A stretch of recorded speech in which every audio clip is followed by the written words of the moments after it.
Hi everyone, David Aragona and Mike Beer here, taking a look at one of the stakes events on 4th of July Friday up at Saratoga. Race 8 is the Manila, going 1 mile on the inner turf for the 3-year-olds. And Mike, this one drew a large field, 12 runners signed on, and somewhat interesting to see the presence of the morning line favorite in here, Zulu Kingdom, showing up in this race rather than the Grade 1 Belmont Derby being run later on this card, just one furlong longer.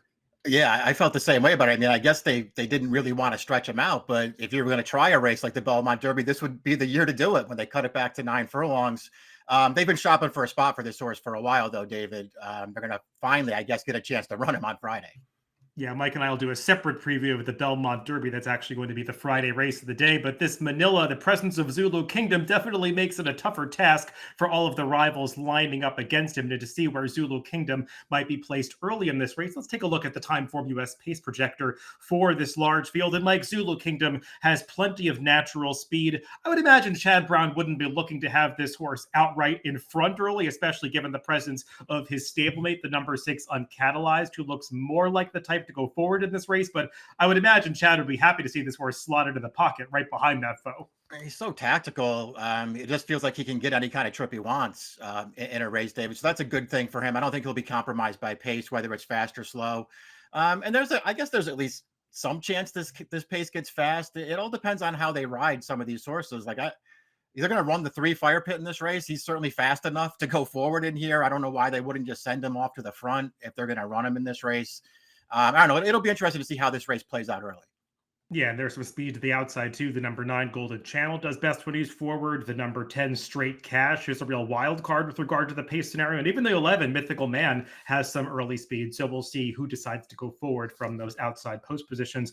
Let's go through this field, beginning from the rail out with the number 1 Maui Strong. And this horse has been trying some tough competition through the early part of this year. He ran in the Transylvania, where he finished a pretty good third behind Tescore, a very talented runner who we'll see later in the Belmont Derby, and was no match for Zulu Kingdom, as well as some of those others in the American turf. That was just a really tough Grade 1 affair. Mike, this horse got some class release last time at Churchill, was relatively close to a pretty honest pace for the distance and couldn't quite see it out. He's just going to have to run the best race of his career to beat Zulu Kingdom and some others in here. Yeah, I think that's very true. All that stuff's very true. I mean, I think there is a way to dress him up, at least a little bit. He's run some really good races, David. I think having the rail here is just going to lead to a good trip for this horse. And so I like that about him. His Transylvania was fine, just ultimately wasn't good enough against that field, but that was a really good field. And then, his American turf, listen, I don't want to defend it too much. To me, he had no chance in that race. It just felt like his rider, once he broke from the outside post, didn't want to get caught wide and just took this horse back. And he was never in position to be effective in that race. And then, as you were pointing out last time, I think he might have been best in there, David. He was just way too close to a fast pace and he got tired at the end. And the winner of that last race did come back to finish a close second in the American Derby last week at Churchill Downs. The number 2, Tiz Dashing, is a horse that's been a little bit of a disappointment, Mike, considering that he won his debut last year, looking like a horse that had real potential. Actually ran very well in his second start as well, where he was game to finish second to a Chad Brown runner in there, and just hasn't really progressed much since then. I was left a little cold by his last race in the Woodhaven, where the entire field kind of came together at the end. It looked like he might have a shot at it, but just took a long time to get going. And Sword was doing a little bit of running at the end, but just along with the rest of the field. And I feel like he's going to have to take a big step forward that we haven't yet seen from him here.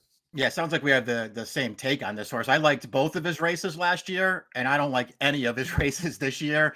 I really didn't like that Woodhaven as a race overall. And to me, he just didn't run well in that spot.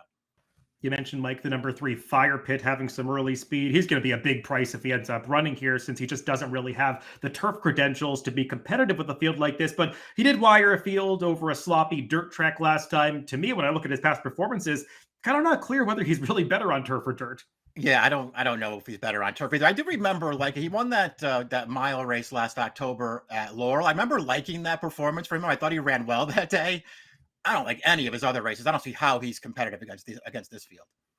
The number 4 Zulu Kingdom is going to be the clear-cut favorite in this race, and he's just done very little wrong on the turf. Won 5 of 6 career starts, with the only loss coming in the Breeders' Cup Juvenile Turf last year, where he was a little disappointing as one of the favorites in that race. But he seems like he's come back as a better 3-year-old. We're actually going to show his race off the layoff 2 back, because he beat 2 rivals that he'll be meeting again here in Reagan's Wit and Revolutionire, who we'll get to in just a second. And Mike, even though the margin of victory was just a neck, Zulu Kingdom was clearly best in this race, because he was contesting a fast pace up front, put away those pace rivals who finished nowhere, and still was able to hold off Reagan's Wit, who fired a strong late kick through the stretch. So he's really good, and it does kind of feel like a mile is the perfect distance for him.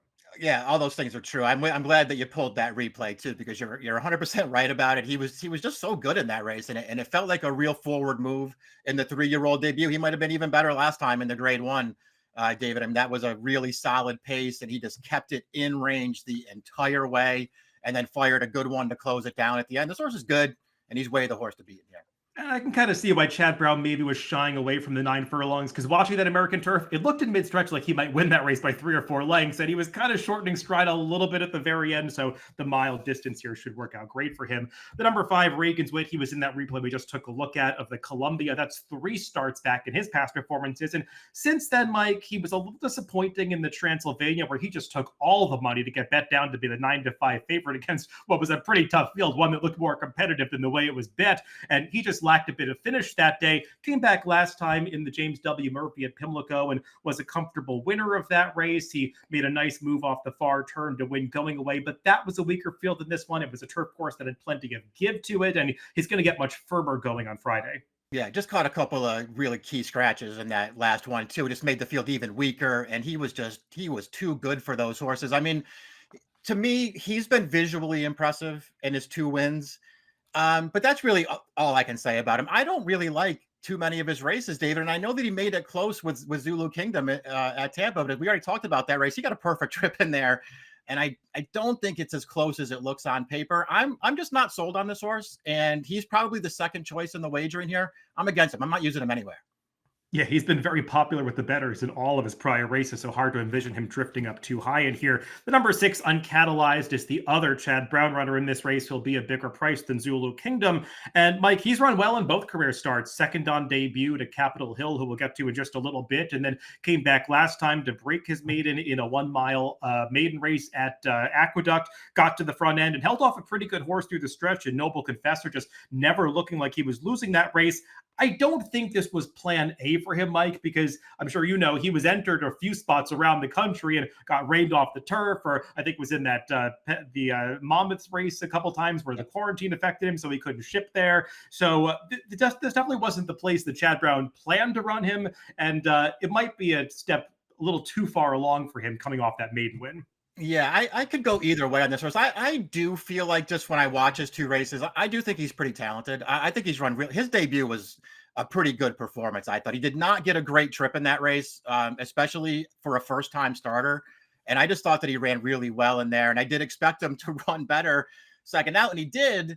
But he also got absolutely loose on the lead in there, and then just sort of was able to sprint on home. So I could just kind of go either way on him, David. He's a very fair price on the morning line. I do think he has the potential to be a stakes horse down the line. Not sure if this is a spot I would really want to be betting on him in. The number 7, Revolutionire, will be making his 3rd start in the United States after running well in France during his 2-year-old season. He was really no factor in that Columbia replay we took a look at, Mike, where he got paced to close into, just couldn't really get close to Zulu Kingdom or Reagan's Wit at the end. I guess he ran a little better in the Woodhaven last time, but we talked about that race already with regard to his dashing. The entire field was coming together at the end, and I thought this horse was in position to potentially win that race at the top of the stretch, and he just kind of lacked late finish that day. He was actually getting outclosed by some others late. Yeah, I really liked the ride that Dylan gave him in that Woodhaven too, and it just didn't matter at the end of the day. I mean, I still don't like that race. I know we've had a couple of horses run back out of it already and run pretty well. Two of those horses have come back to win, but I still don't think it's a good race, and I don't think Revolutionaire ran that well in there. And I also didn't like his Columbia either. I don't want to bet this horse. If you're going to try to beat the favorite, I think one of the more interesting horses to consider is the number 8 Capitol Hill. This is a horse that has just proven he's not a dirt horse, even though he has plenty of pedigree for that surface, and they've tried him on dirt twice. Neither time has worked out, but his 2 turf races have both been good efforts. He ran down Uncatalyzed in his turf debut at Tampa Bay Downs, did get a good trip that day, arguably a slightly better trip than Uncatalyzed, but really finished with a big late kick through the final eighth of a mile. And Mike, this horse just had very little chance in that race they ran him at Keeneland, where he snuck in off the AE list, but was stuck in post 12, was extremely wide every step of the way, had no cover, going 4 wide all the way around the far turn. That's just a really tough trip to pull, and I'm not convinced that he really wants to go a mile and 3/16 anyway, so I just think this is a much better spot for him. Agree with all of that stuff. He had a really tough trip the last time he was on turf there. Actually ran a lot better than maybe you could expect him to off of that trip too, Dave, because he was still in the mix down to mid stretch in there. And then he just finally got tired. He just paid the price for getting hung out to dry there. His maiden win was very good, and it was visually impressive, but he did get a perfect trip in that race. I really liked the late run that he put in there. This horse is pretty talented. He's interested in here at a price. The number 9 Golden Channel will be getting back on the turf after competing in the off-the-turf Pennine Ridge on Belmont Stakes Day, and ran okay on the dirt, but I think he is a better turf horse as a son of English Channel. Mike, I just don't really love his prior turf races, being cognizant of the level of ability that's going to be needed to be competitive in this race. I just haven't really seen it from Golden Channel, and didn't love the way he was kind of getting reeled in by the rest of the field, even when he broke his maiden. Yeah, I'm with you. I don't really like any of his races and don't see why they make him a contender against this field. This is a pretty good field for this kind of a race. And I just think this horse is probably in way too tough, but he'll be a price if you like him.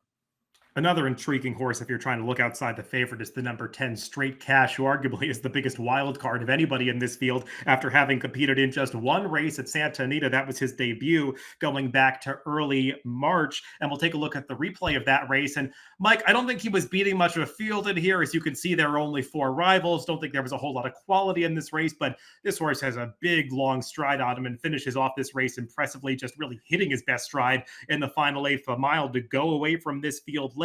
But now, like, a lot of changes. He's been privately sold, now transferred into the Cherie DeVoe barn, and stretching out in a pretty tough spot. Yeah, it's they're asking an awful lot of this horse. I can maybe see why the new connections would be pretty excited to have him just to see what he can do, because you're right to point out that he probably beat a pretty soft field first time out, but that's how you want to beat them. I mean, they rode him like they knew he was too good for those, even though he had never run before. And he just buried those horses sitting on the outside the entire way. And he's got plenty of pedigree to stretch out. I'm not suggesting that, maybe that this is necessarily the right spot to do it, a grade 3, especially with Zulu Kingdom in here. But this horse is bred to go longer, and he looks like he can really run. Yeah, Mike, my one concern with him is that he was going out for JKX Racing on debut. That's an operation that doesn't have a whole lot of stakes horses, a very shrewd operation. I almost wonder if he was geared up to maybe be sold after that race. And I've watched some of the recent workouts, and I really don't like what I see. He's getting outworked by horses in the morning. So for me, it's not a great sign heading into the toughest test of his career.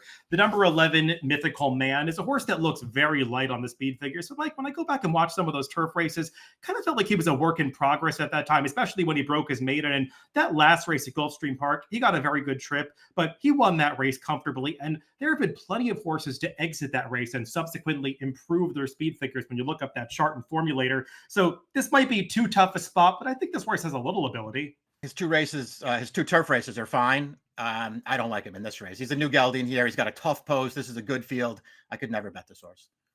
Rounding out the field on the outside is the number 12 Flat 2 Damat, a horse who has had most of his success sprinting on turf, but his one try routing on grass was for a different, lower percentage barn very early in his 2-year-old season. So you can make the case that he deserves another chance to go longer on the turf, Mike. And it was a big step forward from him last time, closing up the inside to be second to a pretty good horse in Clock Tower in the Paradise Creek. This was going the 6 furlong distance, but he was certainly finishing like a horse that wouldn't mind a little bit of added ground. And if pace develops in here, they just take him back from the outside post, maybe he's going to be finishing at the end.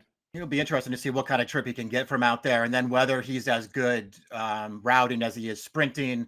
You could just sort of, at least I could anyway, just sort of make the argument, David. First of all, that trip really worked out for him up the inside there. He was a little held up on the turn there, but he got plenty of room in the stretch. But, based on the only other turf sprint start, which, he wanted a little bit of an upside, you could argue that that was a great spot to bet him in the Paradise Creek. He's 1,000,000 to 1. And you knew that he was probably better than he looks on paper. That's not the case anymore. I don't know. He's not my kind of horse. I'll be interested to see what he does. Yeah, I put him underneath as we go to picks for this race. Mike, where'd you land in this Grade 3 Manila?